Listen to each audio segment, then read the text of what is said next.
Let's talk about what has been going on in Ballymena. We've had 3 nights of riots now. We've had local people taking to the streets to concerned about a sexual assault on a 14-year-old girl. 2 14-year-old boys who cannot be named, of course, because of the age, appeared in court, denied charges of the sexual assault. But they needed a Romanian translator in court, clearly not locals. Those riots have spread from, well, a peaceful vigil initially to 3 nights of unrest, including attacks, fireworks thrown, bricks thrown at police, and attacks on a leisure centre where some Romanian families had been taken for their own safety. Well, let's talk about all of this now with Paul Frew. He's a MLA, a member of the Assembly of the DUP for North Antrim, and joins us now. Good morning to you, Paul. Good morning, Julia. Thank you for joining us. Now, in terms of this event, I mean, I've just seen the initial reports. It's like these are just racist thugs. They're on the streets. That's what's happening, and that's the reason for these riots. Is that a full explanation of what's going on? I think damage is done when people generalise the issues here, because they are very, very complicated. Let me first of all state that violence is wrong. It needs to stop, and it needs to stop now. It is serving absolutely no strategic purpose. It is drowning out the sympathy and support that thousands of people gave to the victims of sexual crime. I've campaigned for many years around violence against women and girls, and you know, we support those families as best we can, but this is drowning out that sympathy and support for those victims, and so the violence must stop. It doesn't really serve any purpose. I mean, we should all condemn violence, and again, the targeting of people simply because of their nationality, families, were absolutely outrageous. I'm sure every right-minded person would agree. But the yobs who are currently on the streets, they are sometimes, some may be representative of local feeling, others most likely not. But there is still, nevertheless, among people who are not taking part in those riots, people who have not committed any criminal acts, massive concern, isn't there, about the scale of immigration, legal and illegal, to the local area. Tell us about the impact of that. So this has been a concern for many years, and I've been raising it for many years, but I have noticed a rising of tension and fear in my community here in Ballymena for a number of months now, and a number of weeks. That has been heightened further. And people have been frightened to walk down their streets, to leave work, to socialise, to meet friends.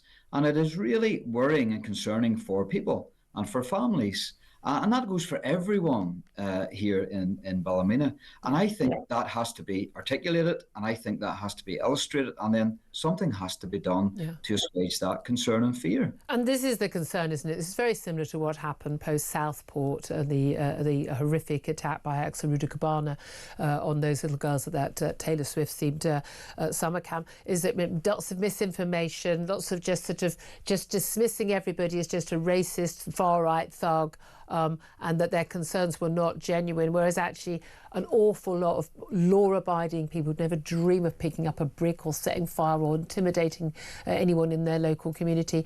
They share the same concerns. We understand in particular this sexual assault on a young girl that's been alleged, the 2 boys who've denied involvement, they're accused of attempted oral rape. I mean, as a mum of a teenager, I've got to be honest with you, your heart sinks at this.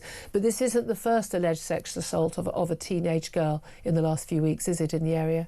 Yeah, and this has basically been a trigger, if you like. Oh, sorry, Paul, I can't hear you. I think your microphone has dipped or... Sorry, can you hear me now? I've got you back, yes. Sorry about that. So yes, this has been a concern in the local community for a number of weeks now, where we've had a spate of attacks. Now, don't get me wrong, I've been campaigning against violence of women and girls for many, many years, and there's many, many different types of perpetrators. Yeah, so so that has to be said. But there is a massive issue here with regards to concentrated immigration, I believe, illegal immigration, and the processes around asylum seeking. And I think that if this is generalised into foreigners versus racist, then we are failing everybody. And also we aren't getting to grips with the problems with concentrated migration, because I know for sure that those people, those immigrants who come in to Northern Ireland, are also being exploited. And some of them are being exploited by organised crime from their own countries. Yeah. And so there's a massive issue with that. There's a massive issue with the process for asylum. There's a massive issue around, obviously asylum seekers can't work, but they're being forced to work by would-be gangmasters who have set up brothels and other unsavoury and illegal establishments. And so these are issues that we're not really grappling with. And the authorities again and again just sort of just don't, like they did with the grooming gangs across most of the UK. We just don't want to know. It's all a bit too uncomfortable. And I think they don't realise the scale. And so I think there is they're frightened. Nearly government agencies are frightened to tackle this issue because of how organised it is, and how large the problem is. And we need to get to grips with this. And if we need to shine a light on those practices that hurt communities and also people who move into the area, human beings who want for one reason or to move into this area, if they're being exploited, we need to know about it, and so do the police. Absolutely. And in terms of just one sentence, if you wouldn't mind, we're going to top of the hour. Are we expecting there going to be more trouble tonight? I fear that there will be. This will keep going on, and I have to support the police in their actions, trying to protect people and property. So my heart goes out to all the police officers, especially those that have been hurt. And the violence must stop. The violence must stop. Absolutely. Paul Frew, DP MLA for North Antrim, including Ballymena in his constituency. Thank you very much, Dee, for that.